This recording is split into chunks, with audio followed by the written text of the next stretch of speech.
FIFA Young Player Award, presented by Rambo.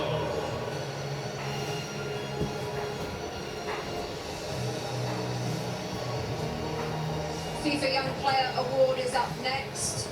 You have to be born on or after the 1st of January 2005. We're looking at Pau Kubasi, the centre-half Thierry Henry focused on before the game. It looks like he's going to receive the award. What a player, we've got our hands on here.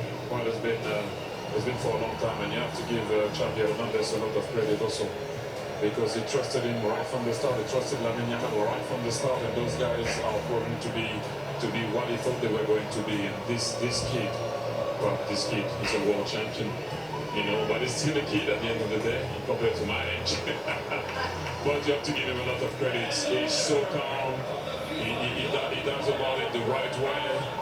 He's getting a warm welcome, I guess, now to go and get his trophy, but I'm very happy for him. He deserves it. Zlatan in that position as well on the field at centre-half, 19 years of age. What can you say about this player? I mean, he's a world champion. What more is there to say? He had an amazing tournament. They had an amazing season also with Barcelona. They played the way they play in Barcelona. They played the way they play in Spain. The best defense in the tournament. Obviously, he's not alone, but he had a big impact. And today he was outstanding. And this is why he got the prize also. The best young talent in the tournament, not because of today, but because of the whole tournament. So congrats to him, great future. It also shows the faith that they have in these players, regardless of what age. If you're good enough, you're good enough. Doesn't matter how old you are, and if you've grown up in the system, you understand, they'll put you in, they'll start you in a World Cup. Unai Simon, Adidas Golden Glove winner, best goalkeeper at the tournament. He also has the most clean sheets. What a performance from him and from the players in front of him, Lex. I mean, sometimes goalkeepers don't get the attention that they deserve. Sometimes they say, oh, you're not facing enough shots, you're not saving the ones that you should save. The mental fortitude that it takes, especially when your team has a lot of possession, to be ready to make that save, and maybe it's the one or two saves. Don't for a second think that that is not quality and that is not important. So I'm glad that he is being recognized, and I think his players in front of him recognize that even when they make a mistake, there is someone back there that's going to save. Also interesting, Thierry, because there was a discussion before the World Cup about which one should start. The coach answered it straight away. He said Unai Simon will be first, and that's about it. He ended the debate straight away. How about this, Zlatan? Rodri, best player at the tournament, Adidas Golden Ball. Well deserved, well deserved. This is a player, we talked about the stars, they scored their goals, they got their assists, but this player here, I enjoy him every time he's on the pitch. He plays a fantastic game, he's a genius, he always takes the right decision. Today he changed him, but Thierry had a point there. When they went one guy up, they didn't needed him anymore on the pitch, because they didn't need the defensive player when he defends and to take those balls, because it was all about the attack. So well deserved. I enjoyed this guy. He's a Ballon d'Or winner also, and now he gets the best player in the World Cup. And that's my third example of don't give up. He had a rough season, did his push-ups. People thought he couldn't be the player he was going to be. He looked slow. City are not the same. He's not the same. And that's the answer. You lift the World Cup. In a tournament where we talk so much about the stars, and rightfully so, while he's a star, it's a different type of star. And so I'm glad that he's being recognized, because a lot of the stuff that he does sometimes can go unseen, but it is so valuable. And I think the world recognizes how valuable he is. And just one more line on Rodri. He's got the full set, hasn't he? World Cup, European Championship, Champions League, Premier League, Golden Ball at a World Cup. The list goes on and on, as Thierry says. He's come back from an awful injury. Here we go. Lionel Messi. Alexi leading up Argentina as runners-up at this tournament. I say that, obviously, in this moment, he's a champion.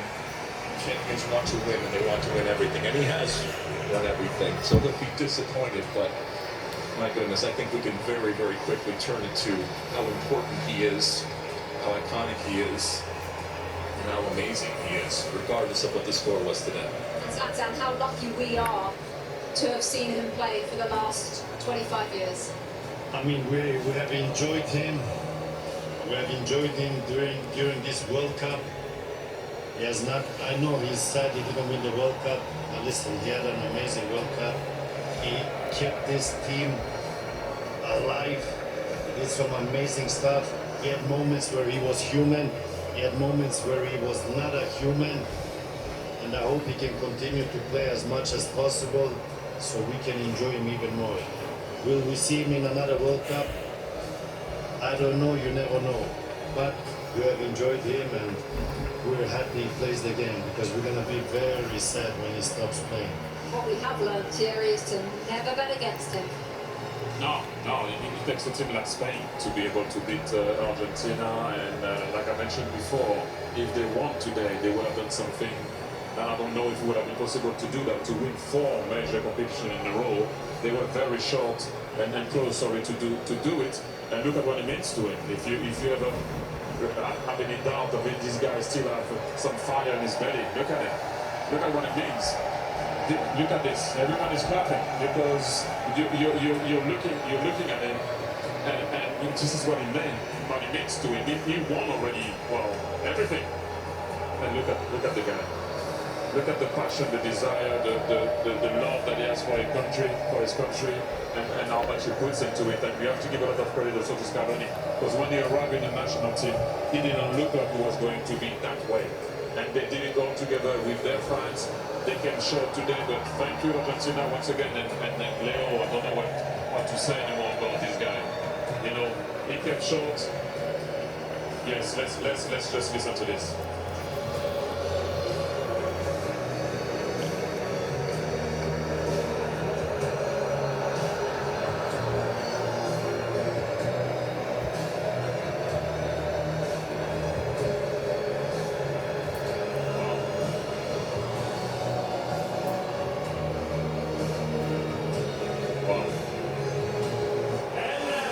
A moment in history as he takes the laugh from the crowd. Let's take you back to John Strauss and Stu Holden for the lifting of the World Cup. Rebecca, the frightening thing isn't just that Spain have won the World Cup without trailing at any point, while only conceding 1 goal, while already being the European champions. Really, the frightening thing is the fact that Spain were already world champions. A lot of us were in Sydney 3 years ago as their women won the World Cup. And now their men have won the World Cup. Something like that has never happened before. What sort of odds would you put on them winning the Euros in 2 years' time? You spent time in Spain. How would you explain this country and what they have been able to build, certainly with this team, but just with everything? In Spain, it's not just a game, it's a way of life. They live it, they breathe it, and clearly they play it in just such a beautiful way, and it's fun to watch. It's a joy to watch. We should all enjoy this type of football. And hearing Zlatan and Thierry Alexi talk about it, the best team won. The best team throughout the tournament. I don't think we'll ever see a scenario again where just 1 goal against, 7 clean sheets. The best defense is a good offense, and the way in which they keep the ball, they break you, but then as soon as you get the ball, they win it back within just a couple of seconds. It's a commitment. Every single player to a man is so comfortable with the ball at their feet. You have 19-year-olds that look like 35-year-olds that are awed by the moment. And even in a day where we talk so often about stars, this is just the best example of a team. It's a team sport, and the best team won, and the best team showed it throughout this entire tournament, and it's incredible what they do. We saw Ferran Torres a moment ago. He adds his name to the list of players to have scored the winning goal in a World Cup final alongside Andres Iniesta. Last time Spain won the World Cup in 2010, they took advantage of a red card for the opponent, and they won by a 1-0 scoreline in extra time. And yet so many players have made plays. Mikel Merino coming off the bench to score a pair of game-winning goals during the tournament. Henrik Laporte has been a starting center back in 4 tournaments now with 4 different partners next to him as part of the Spanish team that only allowed 1 goal. Alex Baena, who would have put him on the list of a guy to be a consistent starter? But a perfect example again of a guy just that had so many important contributions for this group.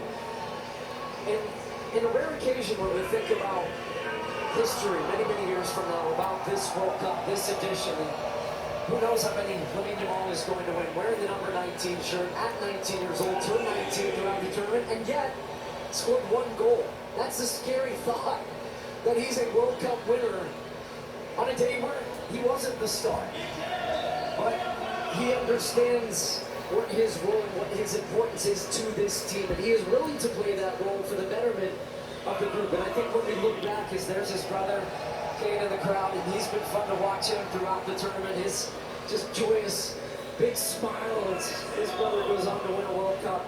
But we will think about not just what they did, but how they did it. And this team will be remembered for so many, many years about just how dominant they were. Thinking back to that opening day where they drew against Cape Verde. Scoreless draw, you asked me. Are you worried about Spain?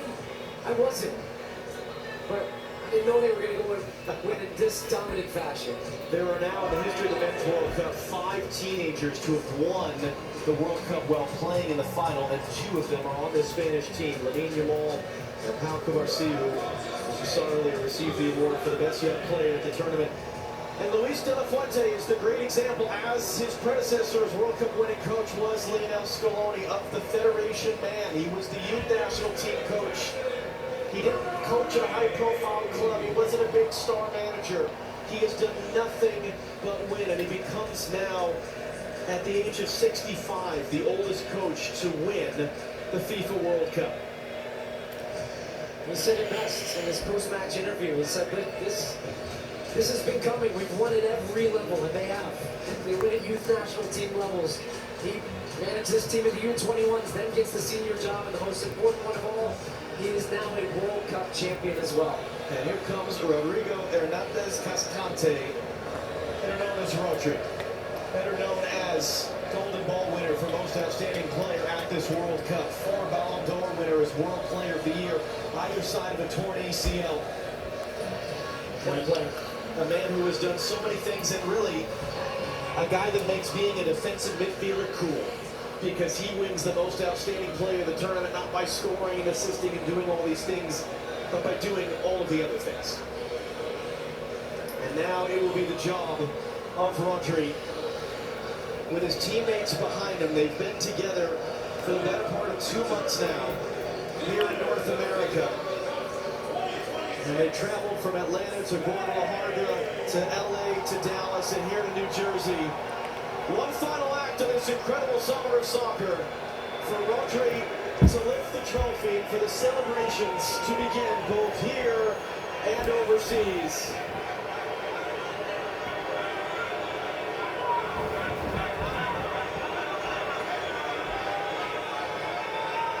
And when Rodri's ready, here we go. Spain have won the World Cup.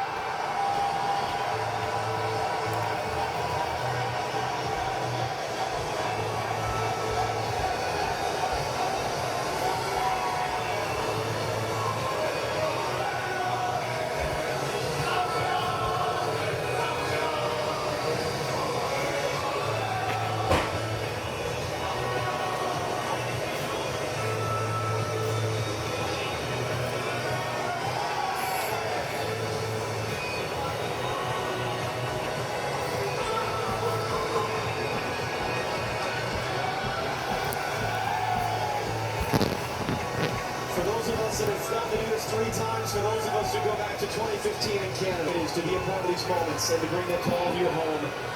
Let's do it again sometime, shall we? Rebecca Lowe for one final time, down to you here at this FIFA World Cup. As we see Messi depart the field and the trophy held aloft, John Strong, Stu Holden, thank you for your incredible trip.